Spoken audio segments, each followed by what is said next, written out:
Sidang lanjutan kasus pencabulan santriwati dengan terdakwa Mas Beki atau MSAT digelar di Pengadilan Negeri, PN, Surabaya, Jumat Pahing tanggal 19 Agustus tahun 2022. Namun pada persidangan kali ini ada yang berbeda. Ruangan Cakra yang biasa dipergunakan sebagai lokasi sidang Mas Beki tidak bisa digunakan. Persidangan Mas Beki akhirnya pindah ke ruang Garuda 1, PN Surabaya. Dengan novel judul berbeda dipaksakan dalam satu jilid buku. Jadi itu loh, makanya ini lucu berkas perkara ini gitu loh. Jadi ada satu korban, mengaku korban, dua peristiwa. Tapi saksi-saksinya yang hadir ini rata-rata menceritakan menurut cerita korban. Jadi istilah dalam hukumnya testimonium de auditu. Jadi saksi yang bersaksi atas keterangan orang lain, bukan karena dia melihat, mendengar, atau mengalami sendiri peristiwa itu. Dan itu banyak sekali saksinya seperti itu, dari 40 itu. Makanya ini sebenarnya menurut saya sebuah kasus yang dipaksakan oleh Polda Jatim untuk kemudian didorong dengan cara yang menurut saya tidak sehat secara hukum acara. Masa tengah malam serah terima berkas kan, jam 2 kan, dini hari serah terima. Setahu saya tersangka teroris saja nggak diperlakukan begitu kok. Masih wajar jam kerja dia beralih. Ini kan jam 2 dini hari beralih dari Polda ke Kejaksaan di Tanah Daerah. Jadi contoh aja. Ya. Setelah menyaksikan saksi korban disumpah, Mas Beki dipindah dari ruang Garuda 1 menuju ruang Tirta 1.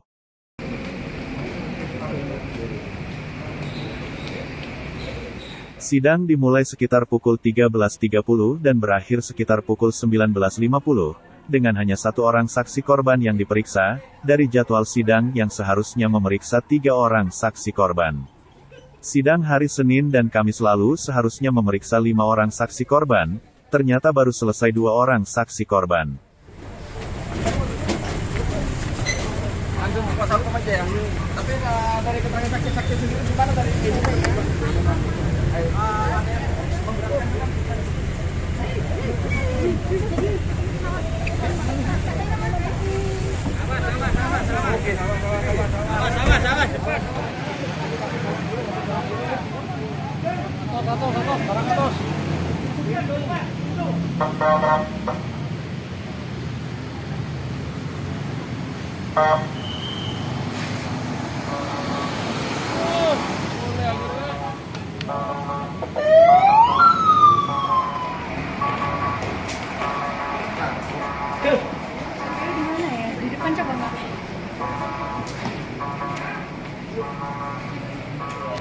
Capek bang ya? Belum, kalau dulu kan lebih tinggi lagi. Nah, Bang, gimana bang tadi keterangan saksi yang dihadirkan tadi itu bang? Ini kan hanya satu saksi. Saksi ini menerangkan bahwa dia mendengar cerita dari saksi yang lain tentang saksi korban itu mengalami korban pemerkosaan. Jadi bercerita tentang cerita orang. Nah, artinya apa? Kualifikasinya saksi ini adalah saksi yang di dalam KUHP disebut testimonium dari mendengar cerita orang lain. Itu di dalam KUHP sebenarnya tidak memiliki nilai. Walaupun ada aturan soal saksi alibi pada putusan MK, tapi ini tidak memenuhi syarat itu. Namun dia adalah orang yang juga bisa menceritakan sedikit tentang peristiwa interview. Jadi saksi ini menerangkan tentang peristiwa interview, dia ikut juga di dalamnya. Dan ketika kita dalami, apa yang saksi ceritakan itu tidak dialami oleh yang bersangkutan. Perlakuan, kemudian disuruh buka baju, disuruh meraba, apa itu tidak ada semua yang dialami oleh saksi. Jadi saksi menceritakan kesaksiannya bahwa dia tidak pernah diperlakukan seperti halnya yang dialami oleh korban. Tetapi dia bersaksi bahwa korban-korban itu terlalu banyak. Jadi saya harus bla bla bla bla. Itulah. Kondisinya kayak begitu yang terungkap.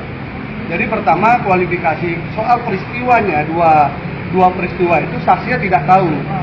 Dia hanya tahu dari ceritanya cerita orang. Itu posisinya. Artinya kalau misalnya dia kan ikut interview juga ya bang? Ikut interview. Di dalam itu barengan dengan korban nggak sih? Iya, beriringan waktunya. Di hari yang sama. Di hari yang sama, dan dia malah ada lagi tambahan dia interview dengan waktu yang berbeda dengan saksi yang lain. Nanti kita konfirmasi. Nah, kalau yang lain itu kan bercerita dia berjam-jam.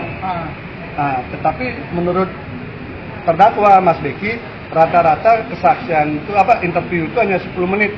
Paling lama itu 10 menit interviewnya, dan itu dilakukan di teras pondok gubuk terapi. Ketika kita tanya kepada saksi tadi, saksi mengakui peristiwanya memang seperti itu, bahwa dia diwawancarai, diinterview 10 menit.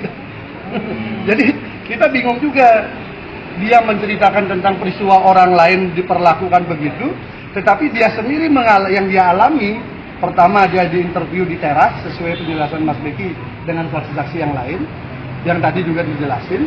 Yang kedua, waktunya 10 menit. Jadi tidak lebih pada 10 menit, itu artinya bisa kurang. Ada 5, ada 7, ada 10.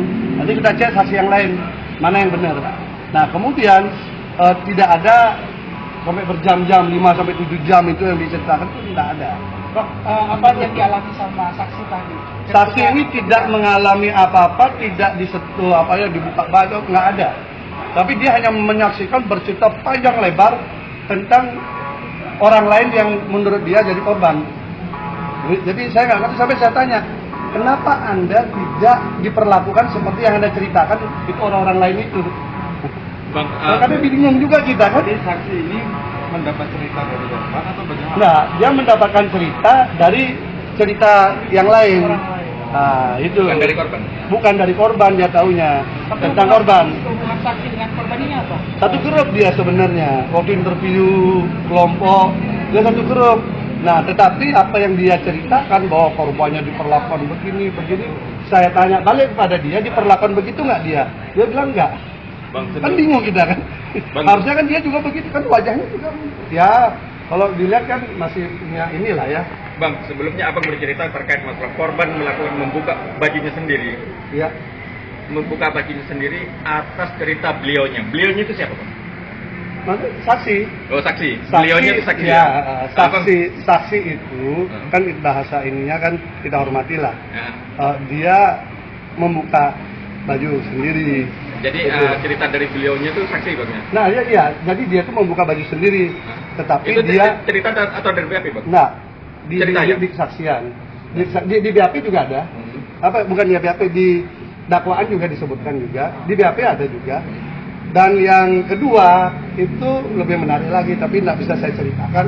Tetapi untuk memasukkan peristiwa ini menjadi peristiwa pemerkosaan sangat tidak masuk akal. Bang, sebelum Dari 3 saksi ini tidak masuk akal bahwa kasus ini kasus pemerkosaan ya. Makanya tadi saya sampai tegaskan lagi, ini apa pemerkosaan, persetubuhan atau pencabulan? Kan selama ini teman-teman media nulisnya kan pencabulan begitu kan. Saya ingin katakan di dakwaan itu pasalnya 285 yang pertama itu adalah pemerkosaan. Tetapi dari peristiwa yang ada mungkin bisa diriset apa saya yang salah.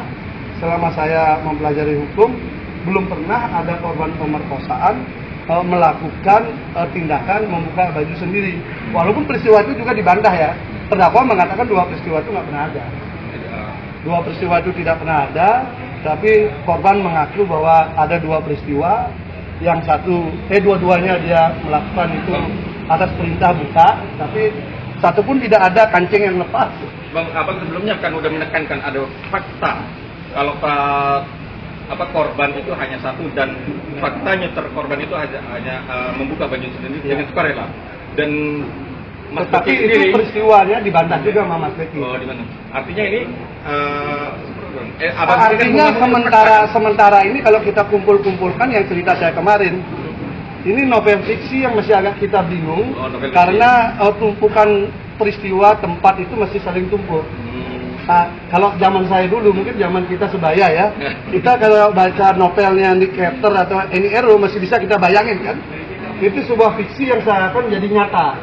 Nah, ini seakan nyata tapi ini fiksi gitu untuk saat ini ya, tapi kita dengar dulu masih ada 37 saksi dari mereka. Yang hari ini berapa saksi? Ini 1. Yang Satu. sama apa? Ya kan kita eksplorasi pertanyaan-pertanyaan itu kan. Karena saksi ini lebih banyak bercerita tentang berbagai hal yang tidak ada kaitan dengan dakwaan, sehingga kita potong-potong juga. Katanya di sini. Ya, jadi kita potong-potong juga karena yang kita perlukan kan dakwaan jaksa ini memenuhi syarat atau tidak.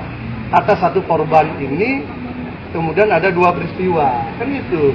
Itu aja sebenarnya.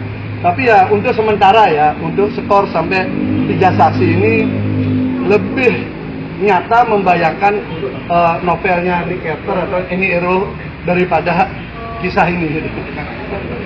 Nah, kalau yang angkatan dia mungkin masih Ada zaman. Oke, makasih Bang. ya, makasih ya. Ya lumayan, mohon maaf ya sampai malam ini. Kan sidang pekan depan 3 hari lagi atau hanya Hari Senin. Senin aja? Senin, Kamis, Jumat. Oke, berarti 1 minggu 3 kali ya? Maraton itu.